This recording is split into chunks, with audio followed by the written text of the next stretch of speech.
Alrighty, I'm a little confused today.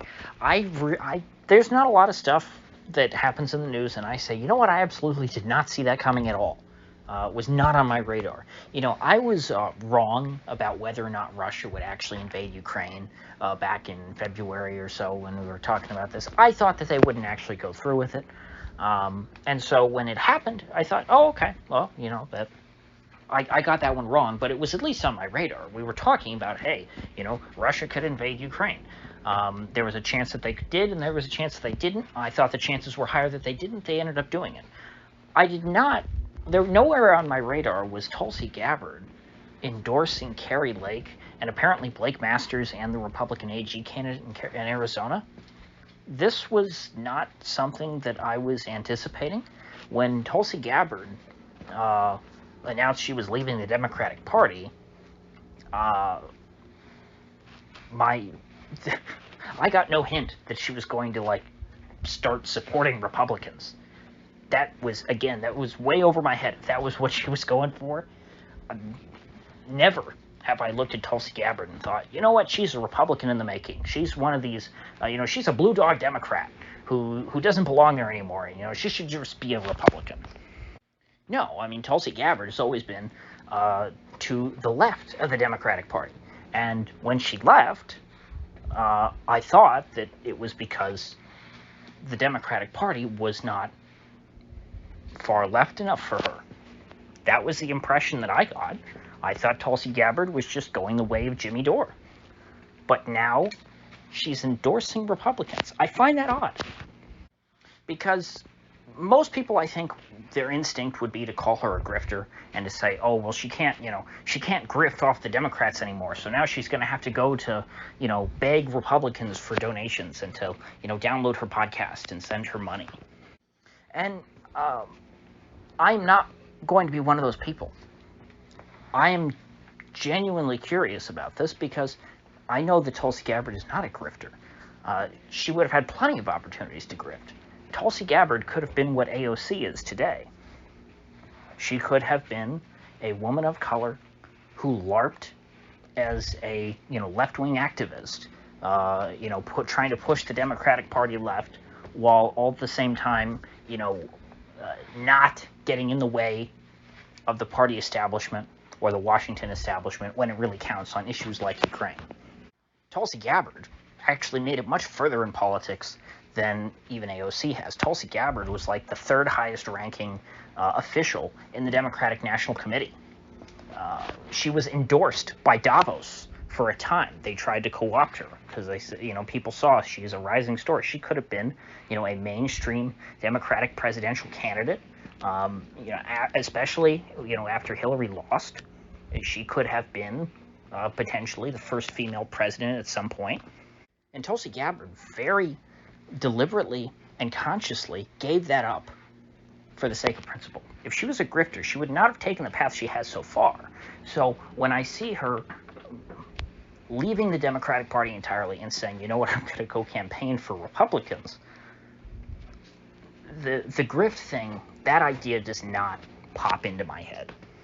I guess what it comes down to, and I'll have to dig in more, I'll have to listen to, I'll have to take the bait, I'll have to listen to the Tulsi Gabbard podcast, because I'm sure she will explain this. But my guess here is that she, like many of us, understands that there are that the differences between the outsiders and the insiders is far more important than the differences between left and right, the genuine left and the genuine right. And so she is willing and happy to endorse and support and campaign for outsiders, even if they're on the right, of which Kari Lake and Blake Masters, they certainly are, I think, the most prominent political outsiders, as far as, being outside of the DC establishment and the blob. They're the most prominent ones running this cycle. And if I try and put myself in Tulsi's shoes, I think about it, hey, if Tulsi Gabbard were running for governor of Hawaii, and I was, let's say a prominent right-winger, much more prominent than I actually am, I could very easily see myself, supporting Tulsi Gabbard for governor of Hawaii and going and campaigning for her if she wanted me there. That wouldn't be a difficult decision for me.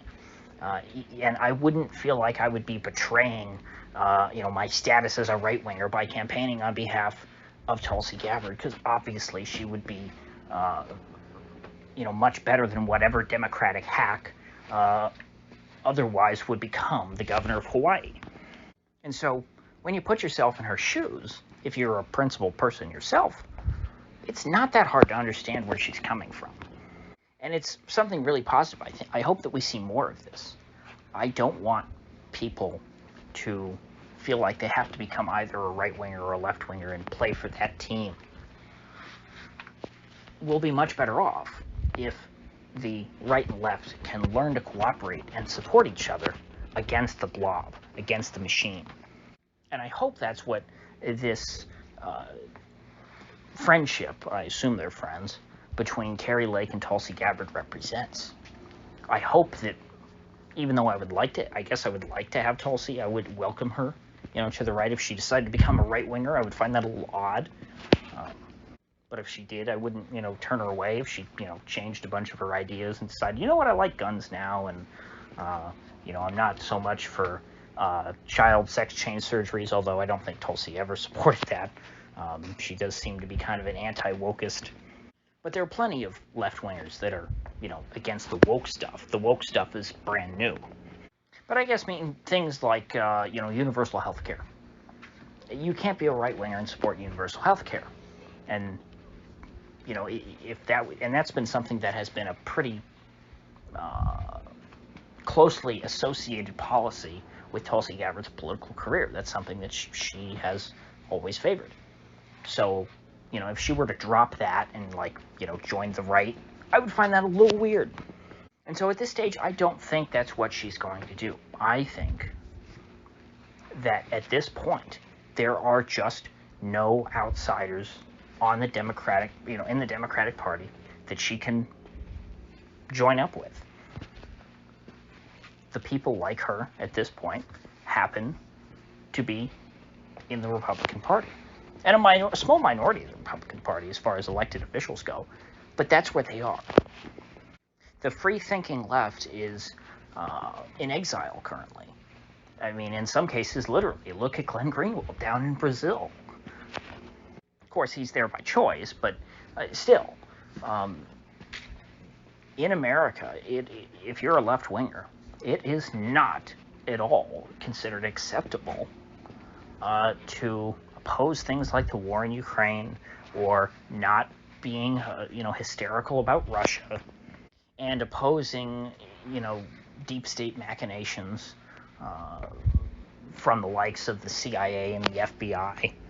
And so if you're Tulsi Gabbard and the choice is presented to you between a Democrat CIA hack who doesn't even support universal health care, but I guess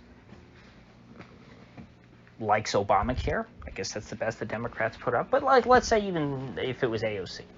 Let's make it a little tougher choice. You have a choice between AOC, supports universal health care, although she didn't do force the vote and all that. But she is all talk on foreign policy and doesn't really believe in any of it, and seems to be willing to go along with the spooks to a certain extent. If you're Tulsi, between her, or between AOC and a Republican who is a total open enemy of the CIA and the FBI and wants to bring the troops home and all that stuff, I could certainly see Tulsi picking the Republican in that case, this hypothetical matchup. And that may very well be what we're seeing in Arizona. It's not like Mark Kelly is some left-wing hero. He's far from it. He's not even campaigning that way. He's trying to campaign as, hey, I'm the reasonable, not firefighter, astronaut. I'm just like you. And I'm a, national hero. I was in a space shuttle. Then you have Blake Masters, who is saying, yeah, I'm a right-winger, but let's end the stupid wars. The Kari Lake thing, though, governors don't participate in foreign policy. And so I do kind of get the idea that I can see Tulsi being a bit of a border hawk, from a left-wing perspective. Those people have always existed. But I think more than anything, the style of Kari Lake would appeal a lot to Tulsi Gabbard. So while I did not see this coming, and I was quite surprised, it's not something that is insane. It's not crazy. I was not expecting it, but it's plausible. It's something that could happen, that I didn't think would happen, but it is something that did happen, and I don't think that it makes Tulsi a grifter. I don't think that it, makes her irrational or crazy, but I don't know her personally. There is still a chance that she could be a sociopath like most of the other folks in politics, and, she could burst into flames or set herself on fire, whichever you prefer, at any moment. So far, that hasn't happened, though, and she's been around for quite a few years. And in the time that I've been aware of Tulsi Gabbard, she's been a pretty consistent person. So, with that said, I will see you folks back here tomorrow.